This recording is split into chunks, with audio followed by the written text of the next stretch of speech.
Continuando la unidad de régimen político, habíamos visto democracias y nos quedaba seguir con los regímenes no democráticos.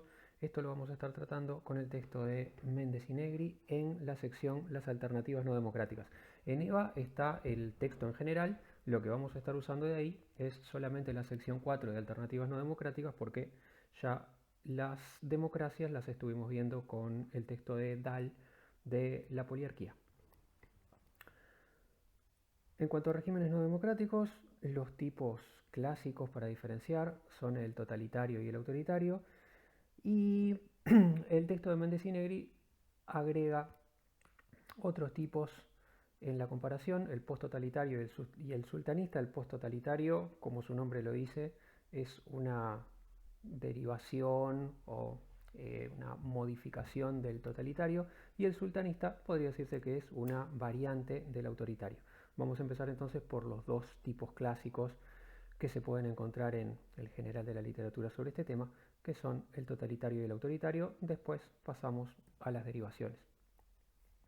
Antes de ir a las características que diferencian estos regímenes, empezaría por plantear los ejemplos típicos para ya ir visualizando en qué tipo de diferencias estamos. Los ejemplos típicos de régimen totalitario serían la Alemania nazi, la Unión Soviética leninista y stalinista, o sea, la Unión Soviética en el periodo de Lenin y en el periodo de Stalin, como apuntaba por ahí, desde la Revolución Rusa hasta comienzos de los años 50. Y después aquí hay discusión respecto a los autores, cuánto la Italia del fascismo entra en este régimen o no. Como algunos autores plantean que sí, y a veces algunos otros autores han planteado que Italia no tiene características tan plenas de totalitarismo como las que tuvo la Alemania nazi o la Unión Soviética bajo esta etapa del régimen comunista. Entonces, por eso no situaba acá a Italia entre los más típicos de todos y dejaba como más típicos estos dos, Unión Soviética en este periodo y la Alemania nazi. En cuanto a regímenes autoritarios, referirían, para citar ejemplos cercanos y conocidos nuestros, a los periodos de dictaduras militares de Sudamérica, particularmente la dictadura militar brasileña del 64 al 85, la dictadura uruguaya de 1973 al 85, la dictadura de Argentina de 1973 al 83. Todos estos regímenes serían ejemplos de régimen autoritario. Empezando por mirar en general a qué tipo de ejemplos nos referimos, vamos a ir ahora a las diferencias entre cada uno de los dos tipos. Las diferencias el texto las trata tanto para estos regímenes como para los siguientes, sultanismo y posttotalitarismo, en función de tres variables. El grado de pluralismo del régimen, o sea, el grado de apertura a distintas opiniones que el régimen tenga. Si el régimen tiene un desarrollo ideológico propio o no, y esto a su vez está relacionado a si el régimen busca la movilización de masas o si es básicamente un régimen represivo y nada más, y el tipo de liderazgo, y esto va por el lado de si hay un liderazgo personal muy fuerte o si en cambio el liderazgo es compartido entre un grupo de figuras sin un destaque o dominio particular de una persona sobre todo el aparato del régimen. Bueno, entonces, columna izquierda el totalitarismo, columna derecha el autoritarismo. En cuanto al nivel de pluralismo, en el totalitarismo estaría ausente en el sentido de que los regímenes totalitarios buscan impregnar con su planteo a todo el sistema político y toda la sociedad. La idea de los totalitarismos es que todo el país esté impregnado de la ideología, del formato de pensamiento que sostiene el régimen. Un buen indicio de esto es que en los regímenes totalitarios muchas veces los símbolos nacionales, al generarse el régimen totalitario, se cambian, se sustituyen por los símbolos que identifican a la ideología y al régimen. El caso de Alemania con el nazismo, cambia la bandera alemana por la bandera nazi. La identidad nazi, lo que era la identidad de un partido y de una ideología, pasa a imponerse como la identidad de todo el país. Lo mismo la Unión Soviética, que adopta los símbolos del comunismo.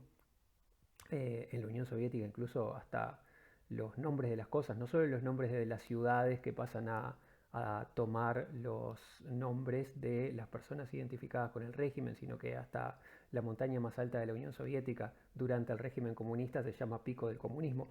Bueno, esta tendencia a nombrar todo en el país y hacer que todos los símbolos nacionales eh, absorban sean tomados por los símbolos de la ideología, muestran con qué énfasis se plantea que el régimen es el país, la ideología del régimen es la ideología del país, por tanto toda la población y toda la sociedad tiene que reproducir este modelo.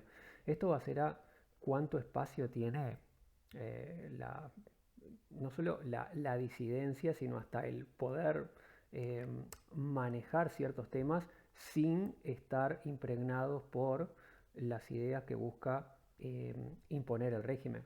La idea de los regímenes totalitarios es que incluso los espacios sociales, como, qué sé yo, los clubes sociales, deportivos, etcétera, todos los espacios del país tienen que transmitir y estar marcados por lo que el régimen busca imponer.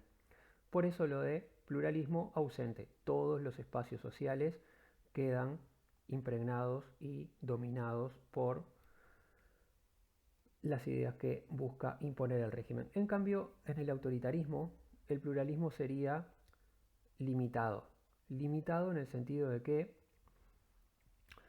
el régimen sí busca controlar los grados de disidencia, de opinión discrepante que se puedan plantear, busca controlar a la oposición política, pero mantiene cierto grado, ciertos espacios de permisividad respecto a que se pueda opinar distinto que el régimen en alguna medida. El régimen entonces controla esto, pero no lo hace desaparecer del todo. Hay que tener en cuenta que acá esta oposición, como se ve, va desde pluralismo ausente en el totalitarismo a limitado en el autoritarismo. No hay que tomar esto como gran y amplio pluralismo en el autoritarismo, porque en realidad uno tendría que imaginarse acá una columna más a la derecha de todo donde estuvieran los regímenes democráticos. Lo opuesto al régimen totalitario en esta variable serían los regímenes democráticos con un pluralismo amplio. El autoritarismo, simplemente lo que estamos diciendo acá es el pluralismo no está tan completamente eliminado como en el totalitarismo, pero sí la existencia que tiene es muy controlada. Un ejemplo de esto, volviendo al caso de las dictaduras de la región, se ven algunos rasgos, por ejemplo, en la dictadura brasileña, en el hecho de permitir un partido de oposición. La dictadura brasileña, a diferencia de la dictadura uruguaya o argentina, mantuvo un mecanismo de elecciones a lo largo del periodo dictatorial, unas elecciones que el régimen manejaba, donde se presentaba el partido de la dictadura y se manejaban las elecciones de manera que siempre ganara ese partido y se permitía un partido de oposición donde por supuesto no podían estar representadas todas las fuerzas políticas, se dejaba la expresión de algunas expresiones de oposición, tenían además obligatoriamente que comparecer como un partido unificado y a ese partido siempre se lo hacía perder las elecciones. Ahora, ahí se ve lo del pluralismo limitado. Se permitía ciertas expresiones de oposición y se permitía hasta que la oposición compitiera en elecciones aunque se le hiciera perder. En el caso uruguayo, donde el pluralismo era más limitado todavía, de todas maneras se ve cómo el régimen tenía en este sentido características autoritarias y no totalitarias como comentábamos antes, en cuanto a esto de dejar algún espacio de discrepancia posible, en el hecho de que en 1980 se hiciera el plebiscito durante la dictadura respecto a si se aceptaba o no la constitución que la dictadura buscaba imponer. ¿Se acuerdan que ahí el contexto era? Bueno, estábamos en dictadura, se estaba empezando a discutir cómo seguía el proceso, si el desarrollo del sistema de ahí para adelante iba a manejarse en las claves que la dictadura planteara, y la dictadura lo que estaba planteando era un cambio de constitución, o si no se aceptaba la constitución que estaba proponiendo la dictadura y se, se continuaba en dictadura hasta que se lograra salir de ese proceso, pero no se generaba un cambio de constitución, quedaba todavía como en el estante para utilizar cuando volviéramos a la normalidad la constitución que había desde antes de la dictadura. Bueno, eso es lo que se le planteó a la población en 1980 votar, si aceptaba o no aceptaba el cambio de constitución que la dictadura estaba proponiendo.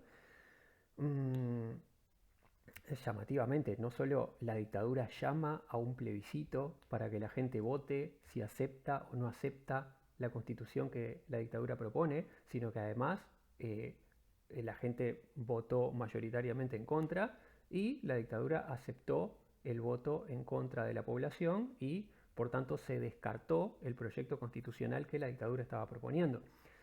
Eh, Eso marca fuertemente la diferencia entre este tipo de regímenes, dejando algunos espacios de disidencia posibles, y los totalitarismos.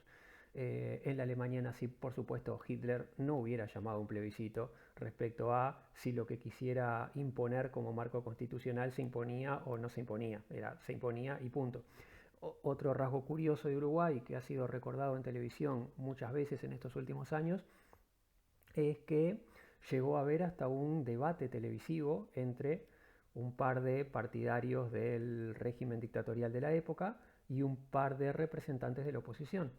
De vuelta acá, la oposición estaba sumamente controlada y perseguida, no se permitían todas las formas de oposición, no se permitían todos los partidos, estaba proscrito el Frente Amplio, estaba permitida y muy limitada la acción política de algunos representantes del Partido Colorado y del Partido Nacional, pero tenías cosas llamativas como que, llegado el plebiscito, la televisión pasara un debate entre dos partidarios del régimen y dos opositores. Si bien la posibilidad de hacer propaganda contra el proyecto del régimen fue muy, muy limitada, bueno, contó hasta con espacios curiosos como esto de poder haber un debate en televisión donde se discutieran las dos tendencias. Bueno, todas estas cosas muestran cómo, si bien en los regímenes autoritarios, naturalmente que el pluralismo, que la apertura a la discusión, etcétera, está sumamente limitada, limitada no quiere decir completamente ausente, y esto tiene que ver también con que el régimen no está unificadamente embanderado en los regímenes autoritarios con una cierta ideología, con una cierta propuesta completamente definida. Por tanto, hay cierto margen de espacio para la discusión adentro de las propias figuras del régimen y con cierta parte de la oposición. Yendo entonces a este segundo rasgo, ideología y movilización, el totalitarismo estaría representado por regímenes que adoptan una ideología clara, que se mueven en función de una ideología explícita que están proponiendo. Caso del nazismo en Alemania, caso del comunismo en la Unión Soviética. Esta propuesta ideológica clara y propia, que ya estuvimos repasando cuando hablamos de etapas históricas del Estado, cuando hablamos de ideologías, está a su vez relacionada a la intención de movilizar a la población, de generar movilizaciones de masas atrás de la ideología que el régimen propone. O sea, los regímenes totalitarios no son solamente represivos, no son meramente represivos. No se trata de, bueno, vamos a imponer el silencio en la discusión y sacarnos de encima a ciertos grupos políticos, de ciertos grupos de opinión que no queremos que se expresen. No se trata solo de eso, el totalitarismo hace eso, pero además estos regímenes totalitarios vienen buscando movilizar al conjunto de la población atrás de la ideología del régimen. Y esto tiene que ver con los actos de masas que hacían, por ejemplo, el comunismo en diversos países comunistas, y acá no solo la referencia a la Unión Soviética, acá tenemos más cerca, por ejemplo, la tradición de actos de masas en Cuba, también ha sido históricamente presente, y el régimen nazi en Alemania también basó mucho de su accionar en mostrar movilización de masas, actos masivos.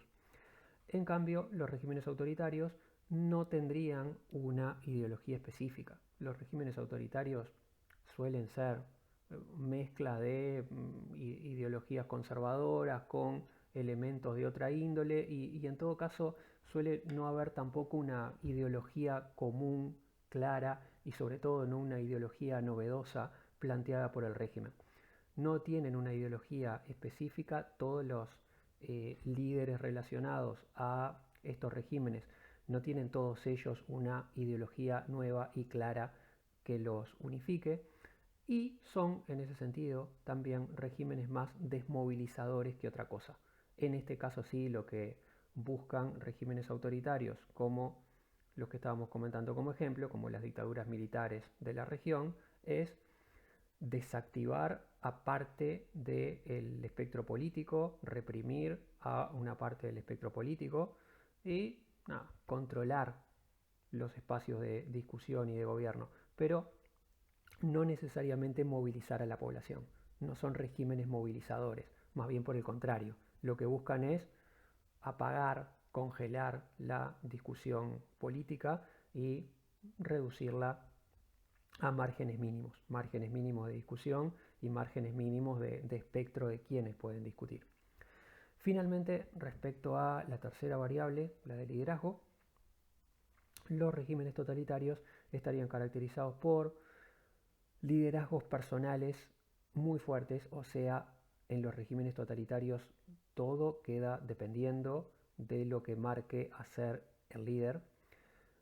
Liderazgos que entonces son ilimitados e impredecibles, plantea el texto, en el sentido de, dado que la persona, el líder puede hacer lo que se le antoja, el régimen puede generar cambios bruscos, movimientos bruscos en función de lo que la persona decida. Son regímenes mucho más abiertos a la decisión del líder personal, menos contenidos por por una discusión y acuerdos más plural entre distintas personas. En cambio, los regímenes autoritarios suelen tener liderazgos personales menos marcados.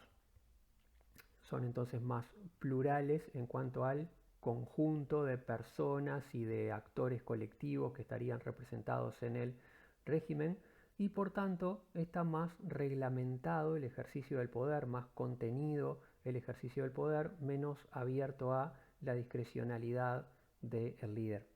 Acá ejemplos, bueno, ni que hablar, tanto que se ha hablado respecto al régimen nazi en Alemania y respecto a cómo el régimen estuvo dependiendo en muchos casos de los caprichos y antojos de Hitler respecto a qué hacer y cómo muchas veces el régimen se terminó complicando la vida porque Hitler iba para adelante con ciertos impulsos que el resto del sistema, incluso el resto del partido y de los líderes vinculados al partido no conseguían hacer que saliera de esa línea. En cambio, como ejemplo de esto en los regímenes autoritarios, está el caso de la dictadura uruguaya. La dictadura uruguaya, por ejemplo, en cierta medida funciona como un acuerdo entre las tres ramas de las Fuerzas Armadas. Entonces tenés representación del ejército, de la Fuerza Aérea, de la naval y hay un cierto equilibrio a tener en cuenta en esa relación. Por tanto, también hay un cierto juego de equilibrios y cuidados respecto a el destaque que tienen cada uno de los generales representantes de cada una de las áreas. Y a tal punto hay un cuidado un cuidado y una prevención respecto de que el régimen no derive en que alguno de ellos logre un destaque especial respecto a los otros y pase a tener demasiado peso en el comando de la cosa, que de hecho la dictadura funciona durante muchos años manteniendo como fachada presidentes civiles. La mayor parte de la dictadura pasa con presidentes civiles que no son los que realmente están ejerciendo el poder, los que no son los que tienen el poder de fondo. El poder de fondo en el régimen es militar, lo controlan los militares, pero el lugar de la presidencia durante varios años no lo asume ninguno de los militares en particular, ninguno de los militares que estaba más cerca de el poder efectivo, sino que se mantiene la fachada de un representante civil que asuma esa cara de presidente a título del sistema.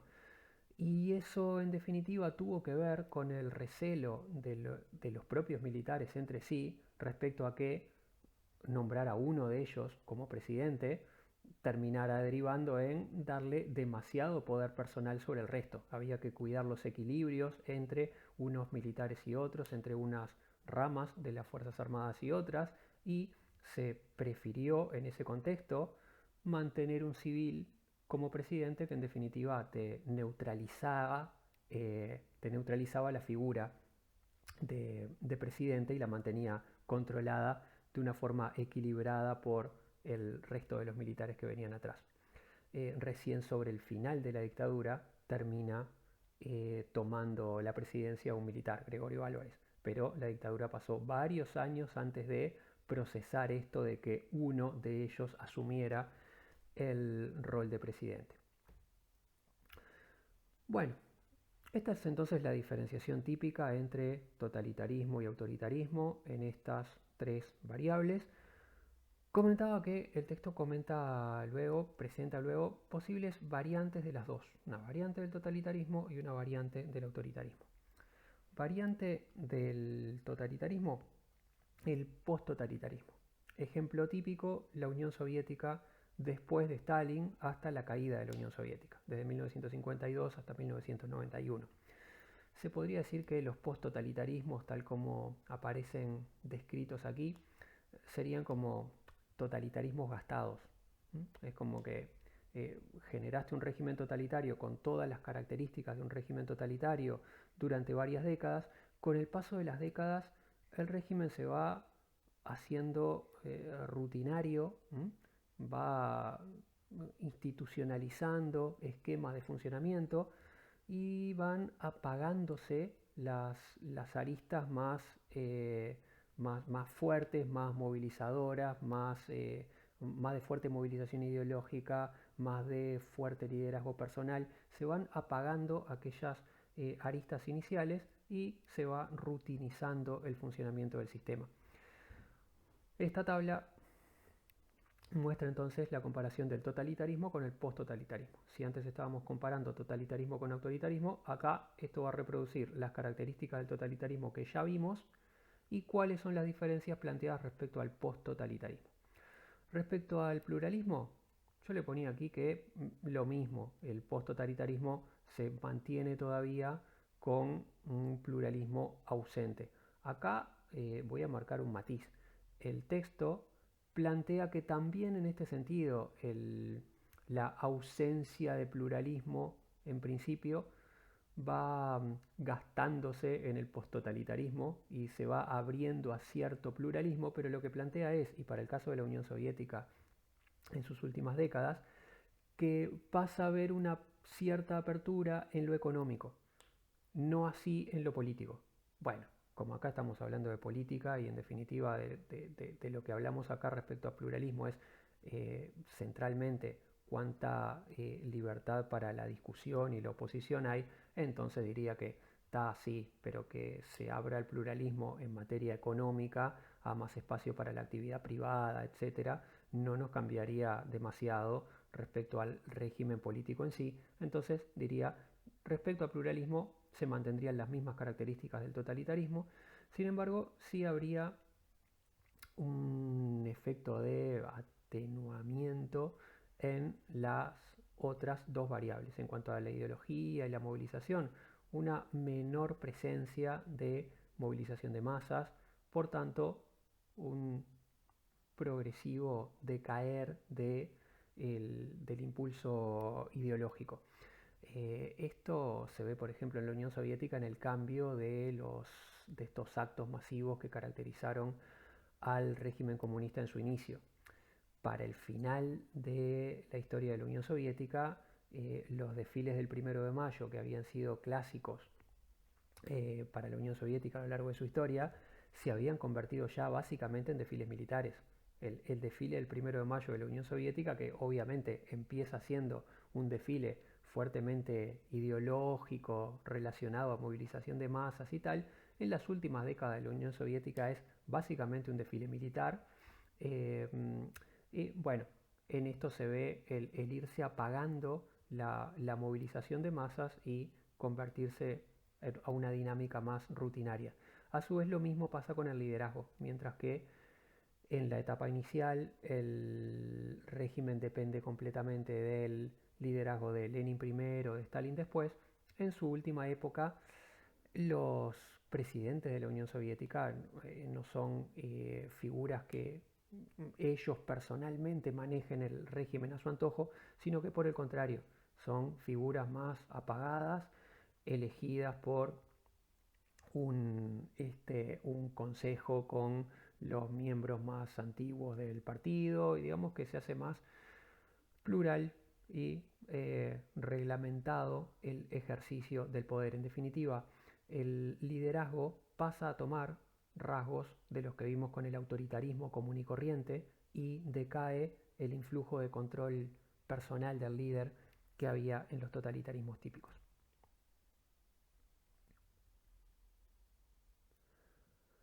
Respecto a la última variante a tratar, a la del régimen sultanista, acá no ponía los ejemplos al principio, los dejé para después porque son ejemplos un poco menos conocidos y clásicos que los ejemplos que estuvimos viendo hasta ahora. Así que empecemos por describir el régimen sultanista y después vamos a los ejemplos. La descripción general creo que se podría resumir a que lo que el texto comenta como regímenes sultanistas serían regímenes, regímenes autoritarios clásicos en cuanto a la variable relacionada al pluralismo, en cuanto a la variable de ideología y movilización. Serían regímenes igual que los autoritarios en este sentido: pluralismo limitado, sin ideología específica, básicamente desmovilizadores, no buscan la movilización de la gente, sino más bien reprimir y tener controlado el país, pero desmovilización más que otra cosa. Bueno, en todo serían regímenes autoritarios. La diferencia del sultanismo respecto a los autoritarismos clásicos estaría dada por el liderazgo. En vez de tener un liderazgo más plural y reglamentado, como estuvimos planteando antes, el sultanismo tendría sí un liderazgo personal muy fuerte. O sea, acá en el sultanismo serían casos de autoritarismo donde sí hay una persona, un líder que maneja el conjunto del régimen a su antojo. Liderazgo personal entonces ilimitado, y estaba agregado acá lo de nepotismo, en el sentido de nepotismo es el llenar el gobierno y el manejo del Estado de las personas de la familia y los allegados inmediatos personales al líder. Bueno, estos casos serían casos donde el régimen en su conjunto está totalmente manejado por una persona en particular, una persona que decide y hace lo que quiere, que maneja el país y el conjunto de la sociedad como propiedad suya, y que a su vez tienden a manejar el Estado, así como lo manejan como propiedad suya, hacen esto extensivo a la familia y los allegados personales inmediatos al líder. Una familia se hace con el control del país y lo controla como patrimonio familiar.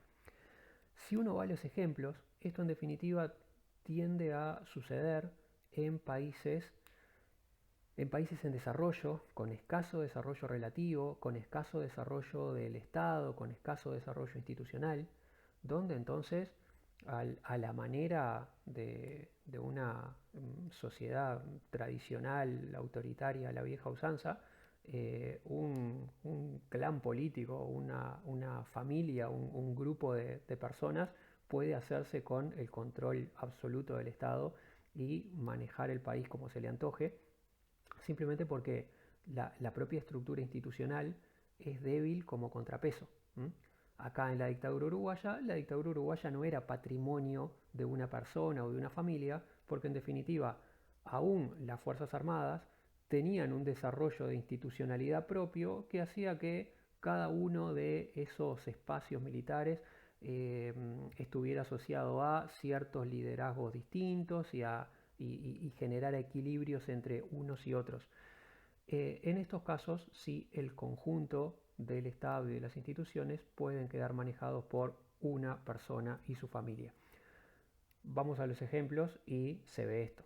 Los ejemplos mencionados son República Dominicana durante el dominio del régimen de Trujillo, desde 1930 a 1952, Nicaragua con la familia Somoza, primero el padre, después el hijo, de 1936 a 63 y 67 a 79, o Haití con la familia Duvalier, de vuelta, una dictadura heredada donde gobierna primero el padre como dictador, luego el hijo. Bueno, acá se ve esto de por dónde va la diferencia de los regímenes sultanistas con los autoritarios. En todo tienen características de un régimen autoritario común y corriente, solo que la diferencia es una persona, una familia llega a hacerse con el control absoluto del régimen y entonces ahí sí, volvemos a aquella característica de un régimen de liderazgo absolutamente personal, porque en definitiva no hay ninguna clase de equilibrio o balance institucional que frene eso. El régimen de Trujillo en República Dominicana es bien expresivo de este caso. Eh, Durante el régimen de Trujillo, Santo Domingo, capital de República Dominicana, pasa a llamarse Ciudad Trujillo. Que, que durante el gobierno de una persona en un país, la capital tome el nombre del presidente, muestra hasta qué punto ese país está considerado patrimonio del presidente. Y el presidente maneja eso como si fuese su hacienda, su patrimonio. Así como en los totalitarismos, muchas veces toda la geografía del país adopta la simbología de la ideología, en los sultanismos tenemos casos como este donde la geografía del país adopta no ya símbolos de ninguna ideología porque el régimen no tiene una ideología específica, adopta como símbolo al propio presidente, a la propia persona.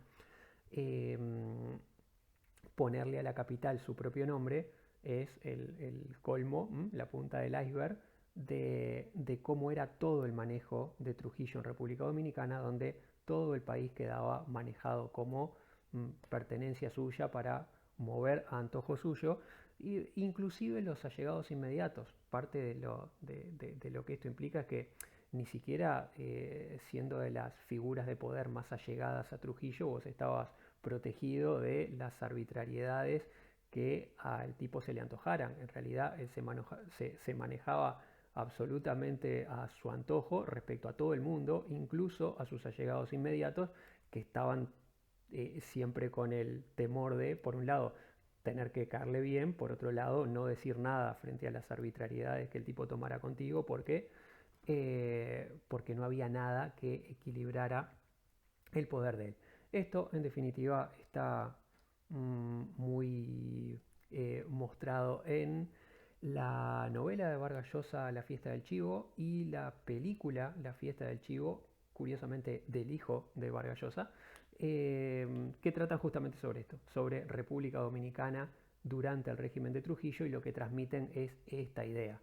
En República Dominicana durante el gobierno de Trujillo todo es de Trujillo. Toda la gente es de Trujillo y todo el país es de Trujillo y él mueve las cosas como se le antoja.